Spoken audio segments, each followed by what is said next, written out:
Hello and welcome to CIO News. I am Khushbu Soni, your host for the broadcast and chief editor at CIO News. This is our exclusive interview series on the topic of Voice of CIO. This is a recorded session and will be available on our website, that is cionews.co.in, and our CIO News LinkedIn handle. It is my pleasure to invite our today's guest for this episode. He is Mr. Yahyah Pandor, the Chief Information and Digital Officer at Hygienic. Yahyah has 20 plus years of leading experience in the digital transformation strategies for various organizations. He's leading transformation of the core business technology infrastructure, and he moves closer to the 100% of cloud-based operation. In addition to the value addition that he's bringing to the company, he is also working on various transformation strategies across all areas of business, and also meeting the consumer demands. Yeah, it's an absolute pleasure to have you, and I am really excited for today's conversation with you. Thank you, Khushbu. That's a great introduction. Can you please forward that on to my wife as well? Oh, yes. That'd be great. Awesome. So I wanted to begin with putting across my first question as you being the chief digital officer for an organization like such and at such a high level. What does your typical day look like? Typical day? Yeah. Oh, wow. That's a great question. Look, we have since Corona, we have something called a WFA policy, which is work from anywhere policy. So you can work from anywhere. So, we can work from a coffee shop, we can work from a hotel, we can work from a shisha cafe, we can work from anywhere where we can access our infrastructure and our system. So that's how I start my week normally. You sort of work out, if you want to come to the office shop, you can, as long as you're double vaccinated and if you have a booster. But typically we have a sort of 3 days in the office and 2 days work from anywhere. Now that anywhere, for example, like today is at home. I have to do a few things today I have a little baby who's 3 months old and a toddler who's 2 years old. So it works perfect for me today. So to answer your question, it depends where you are on that particular day. If I go to the office, typically I've become very regimented in my routine. I like to get up at 6 o'clock now, believe it or not. I like to do what I've got to do in the morning and then go for my walk. I'm very lucky where I live. I can walk all the way to the beach and back and then get ready for work. So to answer your question, yeah, and then usually if I'm in the office, my meetings are back to back. So those are usually face-to-face or Teams. If I'm at home, a lot of that is admin, which is great.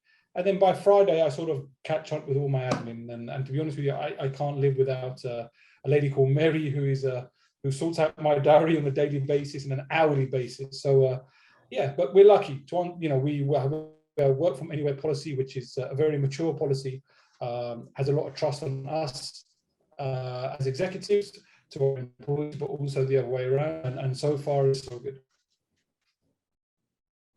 Right, makes sense. Awesome. Great. My next question is,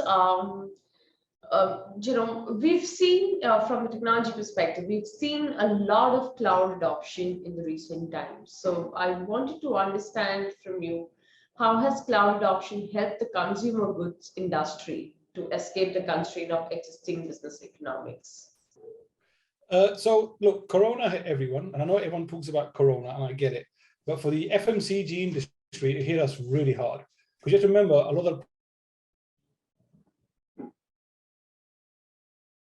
products, remember when Corona first happened, everyone around the world went nuts for toilet paper. So what we done as an FMCG company, and I can't talk for the rest, but typically is we had to get our supply chain done quickly. We had to know where the goods are in the world at that specific time. We also had to have new categories, because all of a sudden people wanted masks, people wanted sanitized products, people wanted sanitization wipes, home products, etc. So we had to create a brand new category instantly. Instantly. Now, what people forget is to create that, it has to go on a system somewhere. Somebody has to create that on an ERP somewhere in order for us to have the right taxation, the right legalities, the right IDs, and also the right infrastructure to sell it to the end consumer, and then do replenishment on our supply chain. So, the F in FMCG stands for fast. Don't get that wrong. It's extremely fast moving industry. We're quite lucky. We migrated about 70% of our infrastructure to the cloud. So things like that become a lot easier to do and a lot more agile. Right. Somebody once asked me in an interview, why was it hard before? Because if we were to create a new legal entity on our old system, I would have to pay for hardware, I would have to pay for servers, I would have to pay for people, I would have to pay for backup. With the new cloud operating system that we have, it's understand the business process, understand the requirements, understand what the cloud process is, and you sort of work it hand in hand to produce the end deliverable for the customer. So yeah, we had to become very agile. That's the key word. It's Right. agile. Right. Awesome. And how has cloud driven the consumer centricity as per you? That's a very good question.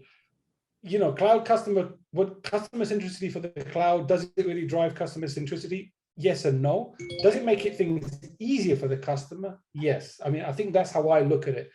Does it make it easier for the customer? Yes. So, if a customer buys a sanitizer online because it's linked to our CRM's cloud system, to our ERP cloud system, to our ERP site, to our cloud supply chain system, and then back into the analytics, the customer is then able to see at any point in time, where is my stock and where is it in the process? So to answer your question, does cloud, it makes it easier for the customer to get data. And I like to think more secure. And it's quick. It's very, very quick. Cloud is very, very quick. It's one of the things that I've learned is, wow, the speed of cloud is, it's very, very quick. Absolutely. Awesome. What role, can cloud play to deliver innovative IT capabilities and new consumer value propositions and new business models for enterprises in the post-COVID era? So, us doing this Zoom call would have happened 2 years ago. We would have a conference, I'd come to India, you'd come to Dubai, we'd have a nice dinner, we'd have a nice lunch, we'd speak, and then we'd, go out and have some fun, and then we're done, job done. But, COVID's changed everything, cloud computing's changed everything. So, I always give the example of Zoom and Teams. And, people may think you're nuts, but, things like crypto, things like blockchain, things like metaverse, all this stuff is coming. I mean, all this stuff is coming, and the infrastructure that any company needs to have that ready, because the next generation moves 10 times as fast as I did, 10 times as fast. For them, it's natural. I mean, NFTs, if you read the newspapers, everyone's doing NFTs. It takes me a week to understand what it is. But then this generation, they know what it is within 10 minutes, and they've already created a design and they've already sold it. So I think to answer your question is, we have to be more agile than ever, for sure. We have to be ready for what's coming. No point fighting it. Crypto, all these things coming. There's no point trying to argue, understand it. Whether it comes next month or next year, it's coming. And same as the metaverse, we have to be ready. So I've got to look at things like, augmented reality in the metaverse. I've got to look at things as, how do we adopt the fine product into the glasses that are coming from Apple or from Tesla or from Samsung. So yeah, we have to be ready. 2 steps ahead of the game. We need to be 2 steps ahead of the game. Absolutely. Wonderful. Great. From a supply chain perspective, how can technology leaders improve their enterprise end-to-end supply chain visibility and react more quickly to the consumer demand with the help of cloud? So that's a really good question. We have many factories around the world. We produce a lot of products. The way that I see it now with cloud, actually the cloud applications comes with the business best practice. So in my opinion, the technology actually is not that difficult. People like, the big companies, people like Oracle or, the SAPs of this world, they have years of industry experience and they have the expertise better than I or anybody in supply chain. And what they've done is they've built all of the best business practices and they've put it in their cloud application. Now, here I am in Dubai and I say, actually, rather than do ABC, like Oracle would say, we should do DEF. Why? We should adopt the processes that these big technology firms have invested billions in, and they know what they're doing.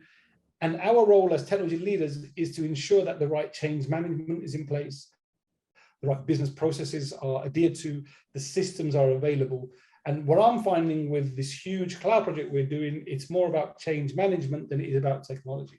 Right. Now, in terms of supply chain connectivity, I don't want to get geeky on this call because people fall asleep.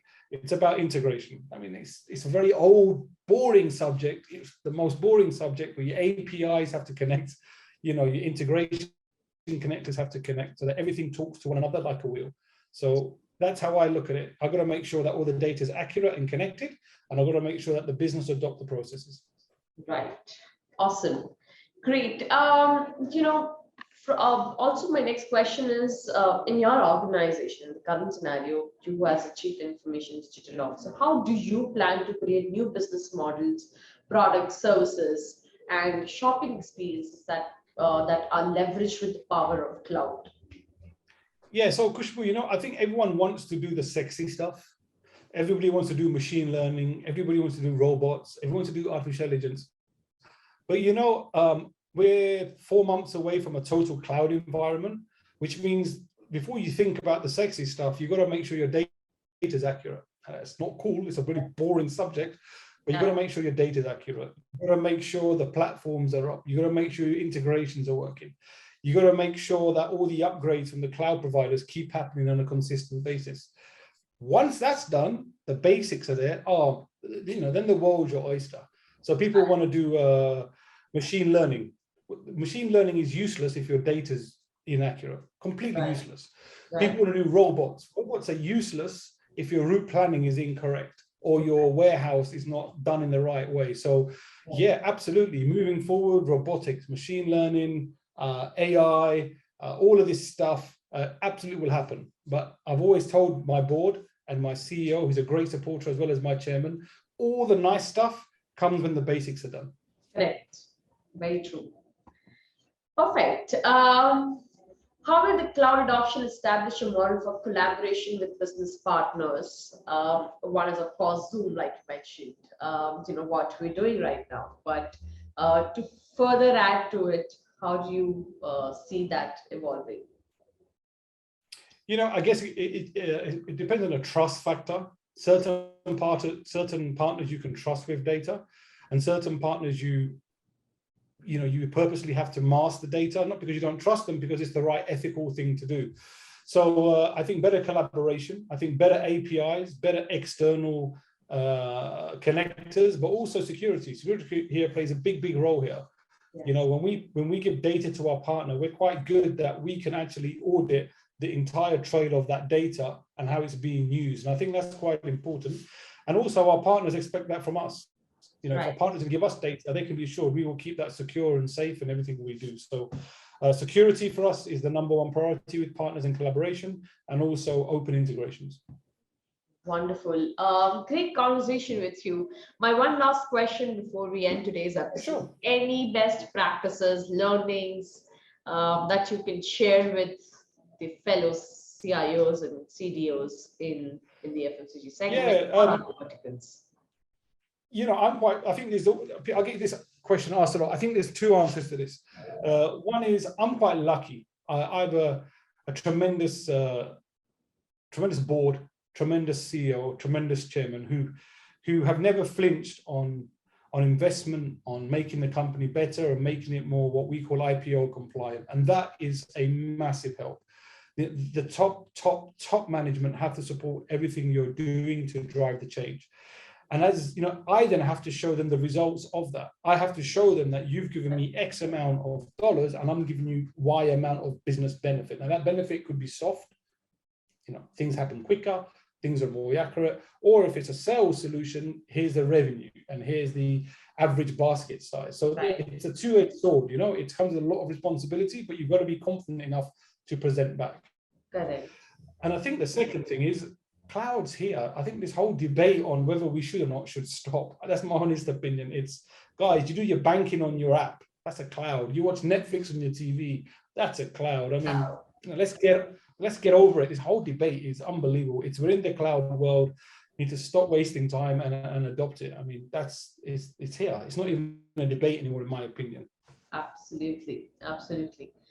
Great conversation and wonderful insights from you, Yahyah. And thank you so much for once again coming on this platform and sharing this practices with us.